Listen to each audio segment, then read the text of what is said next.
Welcome back to another episode of Sports-Fixx. I am your host, Carson Becker, and we are back with another great weekend of college football. This past weekend had some great matchups, great games. Some top teams lost, some top teams won, some other upsets that we had, a couple upsets this week, as we usually do in college football. And it's usually pretty crazy for that. So we'll look for all that. In this episode, we'll talk about it all. But first, like always, we'll go into the AP poll, which once again still isn't great. I mean, they made a couple changes that I like. Ohio State stayed at 1, obviously. They still have the win over Texas, so nothing too crazy there. Oregon going to 2 after beating Penn State. I like that. I like that they jumped Miami. I think Miami has an okay win, but nothing too crazy. So I like Oregon above Miami. Ole Miss up to 4. I like that after beating LSU. LSU, very good team. Um, Ole Miss played at home. LSU really, their offense hasn't looked that great. Their defense has played really well this season, so I like Ole Miss jumping up there. Oklahoma at 5. I like Oklahoma at 5. They have a couple great wins. They beat Michigan. They beat an Auburn team at home, so they have some good wins. Texas A&M also has some good wins. Penn State at 7. I mean, they were probably too high to begin with, as they now have proven to us that they still can't win a big game. They probably shouldn't even have been 2 at the beginning. But since you're Penn State, they really don't have a good win. They beat Villanova. They beat some other bad teams. So they don't really have a good win, yet they're still 7, even though they have 1 loss. I mean, they do have a really good loss to the number 2 team in the country. So I guess it's fine that they're number 7 in the country. Indiana at 8. I mean, they do have the win against Illinois, but once again, I think we're kind of looking at another Indiana team. They look like they might be better than last year, but I still don't know if they deserve to be the 8th team in the country here. I think we're going to see again that they won't beat a really good team. I don't think Illinois does not seem like they're very good. They got into a close one with USC, who really kind of came out of nowhere in the rankings last week. So I don't know about them either. Texas at 9. They don't really have a good win, but they do have a good loss against Ohio State. I'm okay with Texas being here. I think Arch Manning has struggled this year, so it's really been tough to kind of see how they actually played, kind of like what you saw with Alabama before they played Georgia. You had them struggle against Florida State and then play a couple of bad teams, so you didn't really know where they were. Now we kind of know, okay, they can go in and beat a good team on the road, so they deserve to be in the top 10. I like Alabama at 10 here. I think they really proved to be really good this past weekend. They played a really great game. Offense looked great. Ty Simpson looked great. Defense looked pretty good as well. So Alabama deserves to be in the top 10. I like them there. Texas Tech, 11. A lot of people not talk about Texas Tech. I really like this Texas Tech team.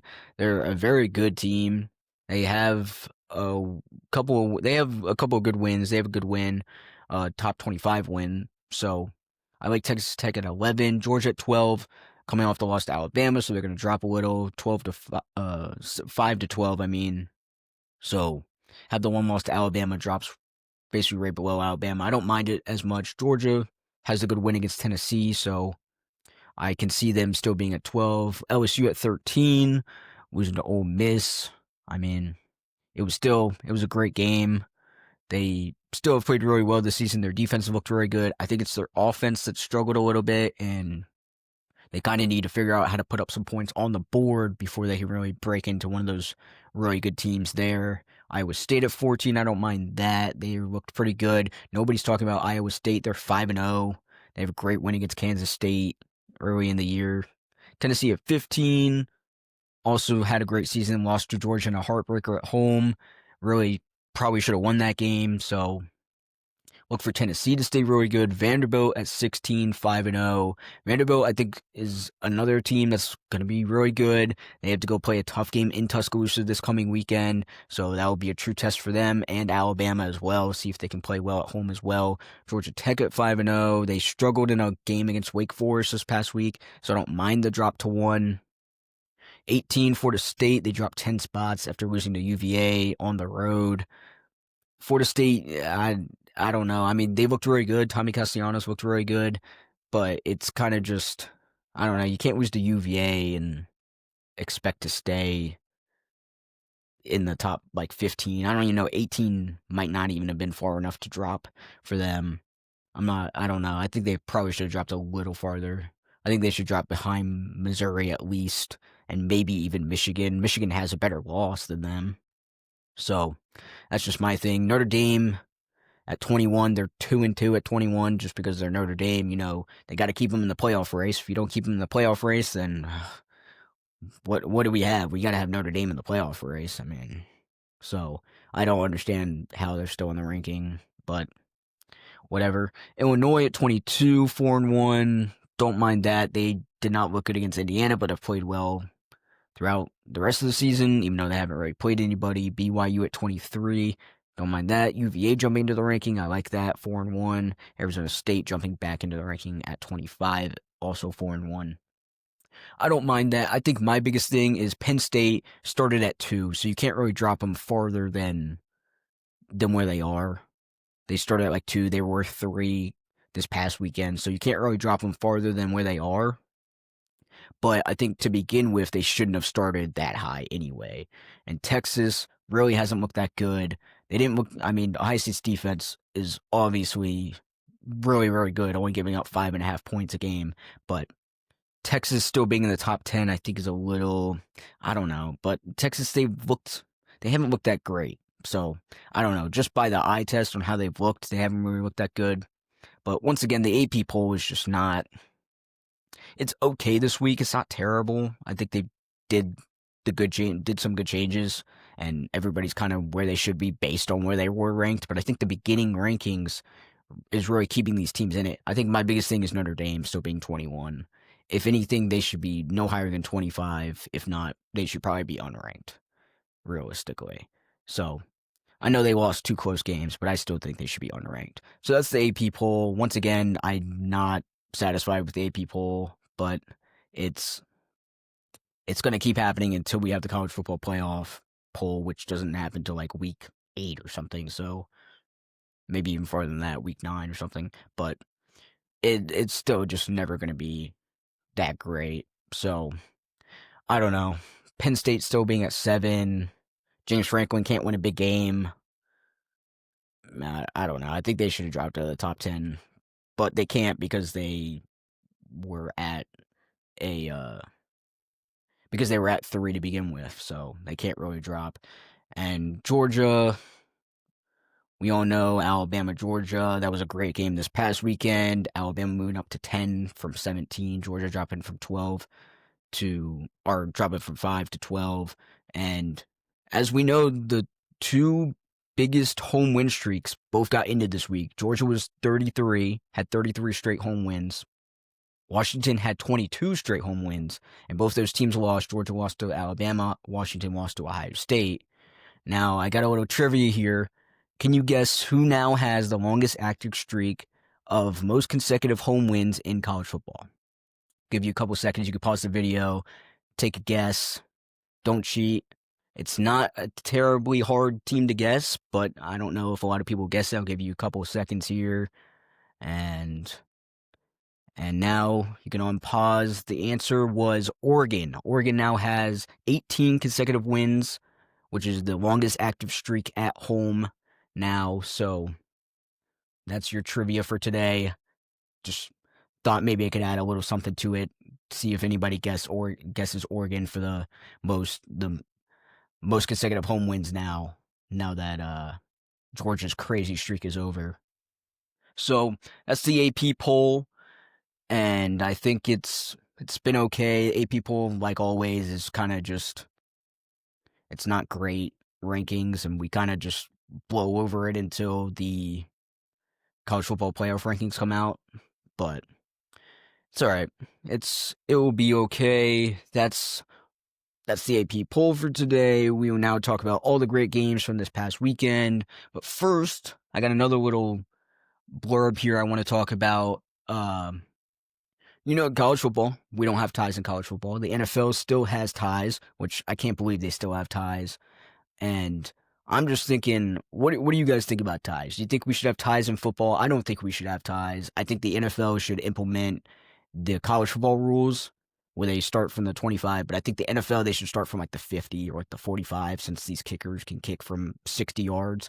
So I think they start from like the 45, maybe the 50, and you play the same as the college rules. You can even go to the only 2-point conversions if you want to do that. But I don't think there should be any ties in the NFL at all.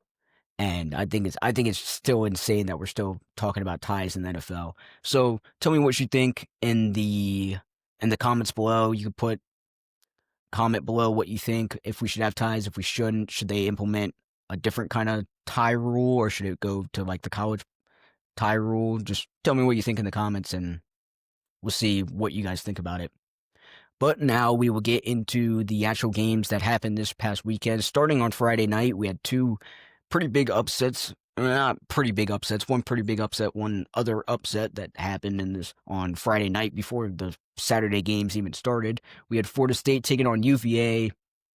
High scoring affair in this one. Tommy Castellanos basically had to do it all for Florida State, leading them in passing yards, leading them in rushing yards. UVA jumped up early, but Florida State fought back. Really back and forth game.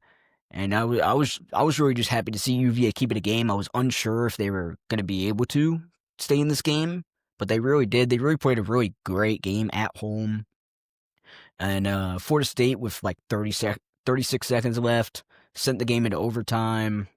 Both teams kick a field goal in overtime. The second overtime, UVA gets the ball, puts up a touchdown, putting all the pressure on Florida State. On the road, they're having to go straight into the student section. All the students on the hill.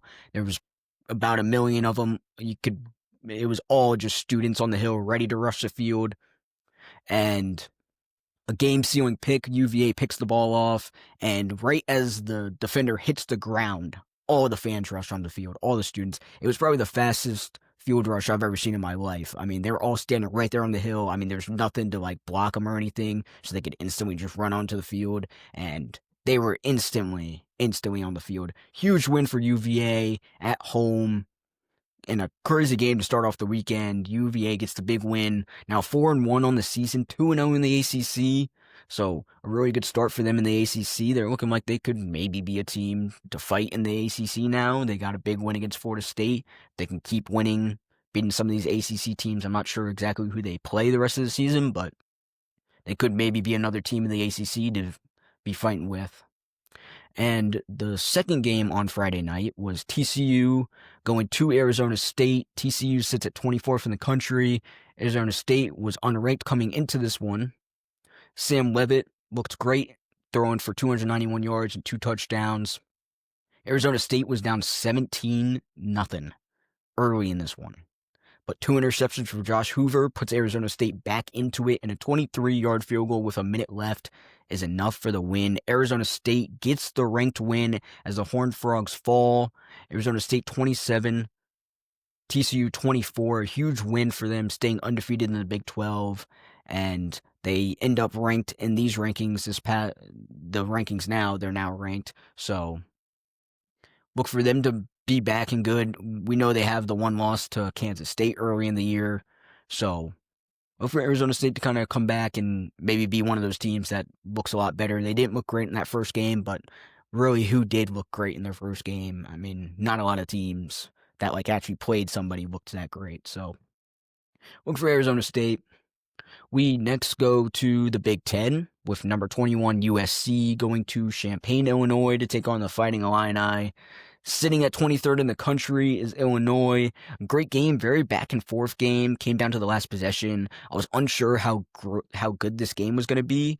I mean, I was kind of unsure how USC was actually going to look. I mean, I know USC got into the ranking, but I hadn't really paid attention much to USC. Illinois obviously was coming off that blowout loss against Indiana, so it was unsure how they were going to play either. And in this game, almost every single stat was even in this one. A very hard-fought game. Not a whole lot of defense played. Illinois looking to get ranked after getting embarrassed on the road at Indiana, like I said. And Illinois would get the win, kicking a 41-yard field goal as time expires, getting the win over USC. USC falls to 4-1 on the season. And I wasn't too impressed with how USC played. Illinois also didn't play that well either. So I wasn't really impressed with either of these teams. I don't think either of these teams are too great here. So I'm not sure about them, but it was a good one. Both teams played well. It was surprising to see USC in the. I was surprised to see USC in the rankings this past weekend, but I don't know. After that, they definitely shouldn't have been in the ranking after what I saw and how they played, especially losing to an Illinois team that just got blown out by Indiana, who really I don't know is really that good. But you know, it was a good game. So we had a lot of great games this weekend, and it just keeps getting better and better from here. Each weekend is probably just going to get better and better, and more teams are going to be playing ranked teams, and it's all going to be conference games. So we'll see what kind of happens here. We'll next go to the ACC, where 16th ranked Georgia Tech was taking on Wake Forest. Like I said earlier, this was a much closer game or Georgia Tech played a much closer game than they probably wanted to, and that's probably why they dropped a spot in the ranking. And Georgia Tech closed as 11.5-point favorites in this one, but this game was much closer. Like I said, a lot of people wanting to see Georgia Tech play well, me included. They played really well at the end of last year. Played a great game against Georgia. They've played well this season, already beating Clemson, who we thought was going to be good. Hasn't turned out that way. Haynes King has been an absolute beast this year. He just has the clutch gene in him. He always seems to get it done when he needs to. So he once again led the team in passing yards and rushing yards with 243 passing yards and 106 rushing yards, 2 rushing touchdowns in this one. And this one was going Wake Forest's way in the first half. They were up 17-3 going into halftime, and it looked like Georgia Tech was going to have a bad loss to a bad Wake Forest team. And Georgia Tech fights back. They tie the game with a 33-yard field goal with 2 seconds left in regulation. Then to get the ball in the first OT and score a touchdown. Wake Forest scores on their first play of overtime, then decides to go for 2 to get the win, and Georgia Tech stops it, and they remain undefeated. They get the win 30-29 in a game that was way too close for comfort for Georgia Tech. I mean, I know fans were just holding their breaths for that whole overtime game, so it was way too close for Georgia Tech fans. They stay undefeated, though, looking good in the ACC, another one of those ACC teams that could make a little bit of a rumble in that. We then go back to the SEC, number 15 Tennessee, Mississippi State, in Starkville. This one ended up a lot closer than people might have thought. Joey Aguilar throws for 335 yards and a touchdown, but a big factor in this one was the turnovers. Both teams, they combined for 5 turnovers in this one, 3 by Tennessee. A high-scoring game in this one. I think the 3 by Tennessee really kept Mississippi State in this one, so it was really just way too close for Tennessee that Tennessee wanted. They were 7.5-point favorites in this one, so a bad beat as the final score was 41-34, only getting the 7 points, not the 7.5. So sorry for any bettors that took Tennessee to keep that spread. I don't know if I would have taken Tennessee to keep that spread, but a pretty bad beat there, only getting 7 points. So Tennessee wins this one, though. They'll take the win. And I'll talk a lot about the SEC in today's episode, as I will now talk about another SEC game that was a lot closer than people might have expected. I don't know. Auburn's been pretty good. It was Texas A&M versus Auburn. Turned out to be a great game. Auburn going on the road to face the 9th-ranked Texas A&M Aggies. Very tough environment. Kyle Stadium is a very hard place to play. Auburn losing a tough one in Norman just a week ago, so they're coming into this one unranked. This was a typical defensive battle in the SEC, a low-scoring game, and a whole lot of field goals in this one. Only 2 touchdowns were scored in this one. So, sorry again to any bettors who had Texas A&M to cover that 6.5, because they win 16-10, just missing out on another bad beat for bettors. Bad day to take the spread on teams. Another 6.5 spread is a pretty big spread, but for a Texas A&M team over Auburn at home, I think that was a much better spread to take, and only getting 6 points out of it.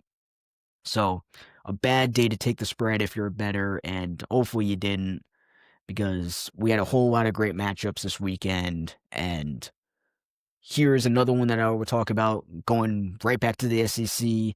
Number 4 LSU goes to Ole Miss, ranked 13th in the country. This was a great game. Y'all remember Lane Kiffin said take the over. Well, the over was 58.5, and it fell short. So fell short by like 14 points in this one. So it was not the over for Lane Kiffin. I know he said in his after game interview he was trying to find one of the Weeks brothers to see if they hit the over. He did not hit the over, so hopefully people didn't place that. I know I saw something that was like 90% of the money that was placed on this game was to hit the over. So Lane Kiffin saying that really made people believe that they were going to run up the score, and it just did not happen for them. So Lane Kiffin might have screwed some people out of some money, but I don't think he cares because he got the W. It was a great game. Nussmeier threw for 197 yards and a touchdown in this one, but Ole Miss's quarterback goes for 300 yards and a touchdown, over 300 yards and a touchdown. Ole Miss outgains LSU 484 yards to 256. So just looking at the stats, you're thinking, oh, Ole Miss kind of just dominated LSU in there, but LSU really hung in there. Again, LSU's offense couldn't really get it done. Another close game where they can't get it done. But in the end, Ole Miss wins this one 24-19. I mean, can't get it done on offense. I mean, not get the win. They didn't get the win in this one, but they have won some close games this season. So their offense can't. I think they need a little more offense to get some of these wins here. So Ole Miss 5-0 on the season, giving LSU their first loss of the season. LSU is still a very good team. They have some great wins. Their defense is very good. Like I said, I think it's their offense that's holding them back a little. I think they need to score some more points in these games because, I mean, their defense is holding teams to 20 points a game. You got to put up a little more points than that. So I think if they can get their offense going, they'll be an even better team than they already are. But a very good team LSU is, so. And the SEC has a ton of good teams. So, and like I said, I was going to talk a lot about the SEC. The SEC had a lot of great games this weekend. So they're the ones that had a lot of the good games. So, that's why the SEC is getting brought up so much. And this is probably the most anticipated matchup of the season. Was a great game last year in Tuscaloosa. This year, it was no different. It's Alabama versus Georgia in Athens. Alabama sitting at 17, Georgia sitting at 5. Everyone knows all the stats. Georgia 33-game home win streak on the line. Alabama has won 9 of the last 10 matchups. And Alabama comes out firing in the first half. Ty Simpson looked fantastic in this one. Alabama looked like a whole new team compared to that FSU game. I mean, that was only 4 weeks ago or whatever it is at this point, and they look like they are a whole new team. We were unsure how they were going to look because they looked bad in that Florida State game, and they played a couple of not so good teams, so you were unsure how they were actually going to look. But Ty Simpson goes for 276 yards and 2 touchdowns in this one. They're getting the lineman involved in the passing game as he completed a pass to offensive lineman Caden Proctor for like 8 yards on like a screen pass near the goal line. It was a crazy play. No one expected it, but it was really cool to see. So they're getting creative. They're looking good. Another slow start for Georgia in this one. They go down 2 touchdowns early, and it looked like Alabama might kind of do what they did last year where they ran away with it in the first half. But Georgia's running back goes for 119 yards on the ground. And Georgia really comes back. It's a really close game, like everyone expected it to be. But Alabama, too much for Georgia as they convert and get the first down late in the game and then knee the ball away to lead them to victory in Athens. 24-21, they get the huge win. Alabama, like I said, looked like a whole different team. Ty Simpson looked great in this one. I now believe he's in like the Heisman race. He's like in the Heisman race now. So he looked great in this one. Alabama looked great. Their defense looked really good. Georgia also looked very good. They got down early and just really couldn't get all the way back into it. So another loss for Georgia, but both of those teams will be just fine throughout the rest of the season. I think Alabama really proved that they're another good team that can play in the SEC once again, like usual. So look for those teams to continue to dominate the SEC, and I'm expecting I'm expecting at least one of those teams to be in the SEC championship at this point. So look for that. And the last game of the weekend, we would go away from the SEC finally, back to the Big Ten, and it would be number 6 Oregon going to Happy Valley, face the number 3 ranked Penn State Nittany Lions. Another great game, very close one. A lot of people predicted it would be. Penn State looking to finally get a big win. James Franklin looking to finally get a top 25 win, top 10 win, whatever the stat is. We all know the stats are not good for him playing in these big games. So, can he get it done? Dante Moore, very good QB, should get talked about a lot more. He threw for 248 yards and 3 touchdowns in this one.